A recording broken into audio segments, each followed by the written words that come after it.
दोस्तों, क्या आपने कभी महसूस किया है कि पहले तो सीढ़ियां आप बिना रुके बिना थके आसानी से चढ़ जाते थे और उतर जाते थे, लेकिन समस्या क्या है कि आज वही सीढ़ियां चढ़ने में और उतरने में घुटनों में दर्द महसूस होता है। सुबह उठते ही घुटनों के अंदर जकड़न महसूस होती है और क्या कुछ देर बैठने के बाद जब आप खड़े होते तो ऐसे महसूस होता है कि घुटनों के अंदर कोई चिकनाहट, कोई तेल खत्म हो चुका है, या फिर चलते चलते आपके घुटनों से कट-कट की आवाज आती है। और अगर ऐसा आपके साथ हो रहा है तो इस वीडियो को एंड तक जरूर देखिएगा, क्योंकि आज हम बात करेंगे एक ऐसे साधारण लेकिन बेहद शक्तिशाली चीज की जो वर्षों से भारतीय रसोई का हिस्सा रही है, लेकिन आधुनिक जीवन शैली में धीरे धीरे हमारी थाली से गायब होती जा रही है। हाँ जी, बात करने वाले हैं मखाने के बारे में। लेकिन दोस्तों, ये वीडियो केवल मखाने के फायदे नहीं बताएगी, एक सामान्य वीडियो नहीं है। आज हम आयुर्वेद और आधुनिक विज्ञान दोनों की मदद से समझेंगे कि आखिर घुटनों का दर्द क्यों बढ़ता है, उम्र बढ़ने के साथ हड्डियां कमजोर क्यों होने लगती हैं, मांसपेशियां क्यों गलती हैं, मखाने किस तरह से इस पूरी प्रक्रिया को सहायता देते हैं। तो दोस्तों, सबसे पहले एक बात समझिए, घुटनों का दर्द केवल बढ़ती उम्र की निशानी नहीं है, ये शरीर का एक संदेश है। शरीर आपको बता रहा है कि कहीं ना कहीं पोषण की कमी है, मांसपेशियां कमजोर हो रही हैं, या फिर शरीर में सूजन लगातार बढ़ रही है। आयुर्वेद में इसे वात वृद्धि कहा गया है। जब शरीर की वात बढ़ने लगती है तो सबसे पहले असर जोड़ों पर दिखाई देता है। जोड़ों में सूखापन आता है, चलने पर आवाज आने लगती है, घुटनों में जकड़न महसूस होती है, कमर दर्द बढ़ने लगता है और धीरे धीरे शरीर की गतिशीलता कम होने लगती है। वहीं आधुनिक विज्ञान कहता है कि उम्र बढ़ने के साथ शरीर में calcium, magnesium, vitamin D, protein और कोलेजन की कमी होने लगती है। इस कारण हड्डियां कमजोर होने लगती हैं, जोड़ों के कुशन धीरे धीरे कम होने लगते हैं। लेकिन दुख की बात यह है कि आज समस्या केवल उम्र की नहीं है। आज 30-35 साल के लोगों में भी घुटनों की समस्या तेजी से बढ़ रही है, क्योंकि हमारी जीवन शैली पूरी तरह से बदल चुकी है। सुबह उठते ही मोबाइल, दिन भर कुर्सी, कम चलना, कम धूप, जंक फूड और शरीर की जरूरत के अनुसार पोषण लगभग ना के बराबर। Pizza, burger, cold drink, packet वाले स्नैक्स और बार बार गर्म किए हुए तेल में बने खाद्य पदार्थ शरीर में सूजन बढ़ाते हैं। इन्हें विज्ञान की भाषा में प्रो इन्फ्लेमेटरी फूड कहा गया है, यानी ऐसे खाद्य पदार्थ जो शरीर के अंदर सूजन को बढ़ाते हैं। और जब ये सूजन महीनों और सालों तक बनी रहती है तो ये घुटनों पर, हड्डियों पर भी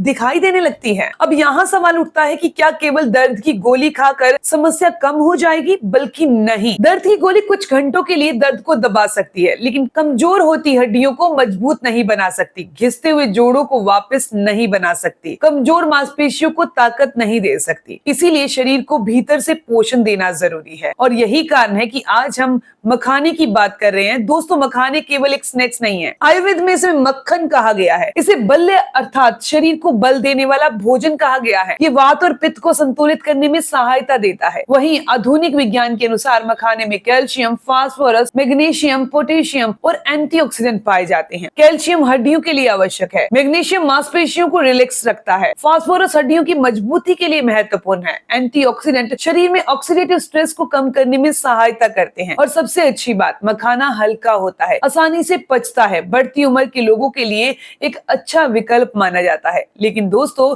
सिर्फ मखाना खाना ही पर्याप्त नहीं है। मखाना तभी फायदा करेगा जब उसे सही तरीके से लिया जाएगा, और यही वो गलती है जो ज्यादातर लोग करते हैं। कुछ लोग मखाने को तल कर खाते हैं, कुछ लोग उसे जरूरत से ज्यादा नमक और मसाले मिला देते हैं, कुछ लोग केवल कभी कभी खाते हैं, फिर उम्मीद करते हैं कि घुटनों का दर्द खत्म हो जाएगा। लेकिन शरीर ऐसे काम नहीं करता, शरीर को नियमित पोषण चाहिए। इसीलिए अब आगे हम जानेंगे मखाना खाने का सबसे सही तरीका क्या है। पानी में भिगोकर खाना बेहतर है या दूध के साथ? 40, 45 और 60 उम्र के लोगों को इसे किस प्रकार से लेना चाहिए? कौन सी 5 गलतियां घुटनों को तेजी से कमजोर कर रही हैं? तो वीडियो को एंड तक जरूर देखिएगा। दोस्तों, मैं हूं दिव्या धवन, एक सर्टिफाइड न्यूट्रिशनिस्ट, एक डाइट प्लानर। अब बात करते हैं मखाने को किस तरीके से खाना है ताकि शरीर को अत्यधिक लाभ मिल सके, क्योंकि सिर्फ कोई भी अच्छी चीज खा लेना पर्याप्त नहीं है, उसे सही समय, सही मात्रा और सही संयोजन में लेना भी उतना ही जरूरी है। आयुर्वेद में कहा गया है कि सही भोजन भी गलत तरीके से लिया जाए तो उसका पूरा लाभ नहीं मिलता, और यही बात मखाने पर लागू होती है। सबसे पहले नंबर पर आता है भिगे हुए मखाने। अगर आपकी उम्र 40 वर्ष है, आपको कब्ज रहती है, पाचन कमजोर है और सुबह उठते समय शरीर भारी महसूस होता है, तो रात को 15 से 20 मखाने एक गिलास पानी में भिगो दीजिए। सुबह इन्हें अच्छी तरह चबा कर खाइए। रात भर पानी में रहने से मखाने थोड़े नरम हो जाते हैं, जिससे इसे पचना और आसान हो जाता जाता है और आयुर्वेद के अनुसार भिगे हुए खाद्य पदार्थ शरीर को अत्यधिक सौम्यता और पोषण प्रदान करते हैं। दूसरा तरीका है दूध और मखाने का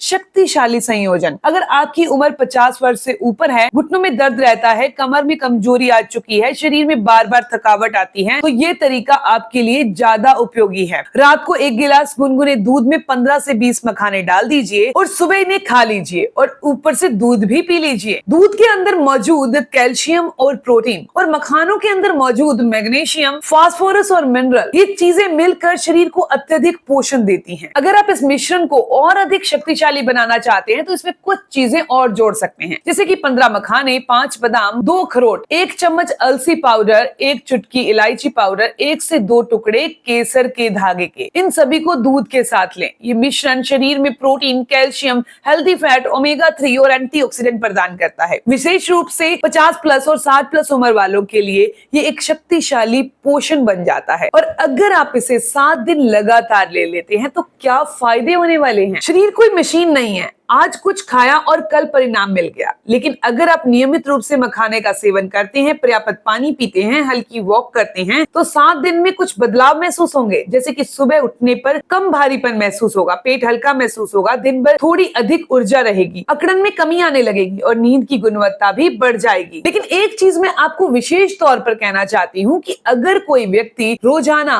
जंक फूड खाता रहता है, बिल्कुल व्यायाम नहीं करता, बिल्कुल धूप नहीं लेता और सिर्फ मखाने खाकर चमत्कार की उम्मीद करते हो, तो ऐसा संभव नहीं है। अच्छी सेहत हमेशा कई अच्छी आदतों का परिणाम होती है। अब मैं आपको ये भी बता देती हूँ कि कौन सी 5 गलतियां घुटनों को कमजोर करती हैं। सबसे पहले धूप से दूरी बनाना। विटामिन डी की कमी आज लाखों लोगों में पाई जाती है। विटामिन डी के बिना कैल्शियम का पूरा उपयोग नहीं हो सकता। गलती नंबर 2, घंटों तक बैठे रहना। लगातार बैठे रहने से जांघों की मांसपेशियां कमजोर होने लगती हैं और पूरा दबाव घुटनों पर आने लगता है। तीसरा, प्रोटीन की कमी होना। हड्डियां अकेले काम नहीं करती, उन्हें सहारा देने के लिए मजबूत मांसपेशियां चाहिए और मांसपेशियों के लिए प्रोटीन चाहिए। चौथी गलती, बार बार कोल्ड ड्रिंक या प्रोसेस्ड फूड लेना। इसमें मौजूद अतिरिक्त चीनी रसायन शरीर में सूजन को बढ़ाते हैं। और 5वीं गलती, दर्द होने पर पूरी तरह से आराम करना। बहुत ज्यादा लोग दर्द होने पर आराम करना शुरू कर देते हैं, एक्टिविटी बिल्कुल बंद कर देते हैं। अब मैं आपको बताने वाली हूँ घुटनों के लिए 3 मिनट का बहुत आसान सा एक रूटीन। सबसे पहले आपने सुबह उठकर 20 बार एड़ियों को उठाना है, पंजों को उठाना है, या अपने पैरों के एड़ियों और पंजों को उठाना है। इस तरीके से दीवार का सहारा ले लीजिएगा और 20 बार आपने घुटनों को मोड़ना है, फिर सीधा करना है। 20 बार मोड़ना है, फिर सीधा करना है। इसके अलावा 5 मिनट के लिए धीमी वॉक करनी है सीधे और 5 मिनट के लिए उल्टी वॉक करनी है। ये छोटा सा रूटीन घुटनों के आसपास की मांसपेशियों को सक्रिय रखने में मदद करेगा। याद रखिए, घुटनों का दर्द कभी उम्र के साथ नहीं बढ़ता। कई बार इसका कारण गलत खान पान, पोषण की कमी, धूप की कमी, निष्क्रिय जीवन शैली होता है। अगर समय रहते ही सही कदम उठा लिया जाए तो बढ़ती उम्र में भी शरीर को सक्रिय, मजबूत रखा जा सकता है। मखाना कोई जादू नहीं है, लेकिन सही जीवन शैली के साथ ये आपके भोजन का एक उपयोगी हिस्सा बन जाता है। अगर आपको ये जानकारी अच्छी लगी तो इस वीडियो को लाइक जरूर करिएगा, अपने दोस्तों के साथ जरूर शेयर करिएगा और ऐसी ही जानकारी आपको मिलती रहे चैनल को सब्सक्राइब कर लीजिए, बेल आइकन पर प्रेस करिएगा। मिलते हैं दोस्तों नेक्स्ट वीडियो में, तब तक के लिए गुड बाय।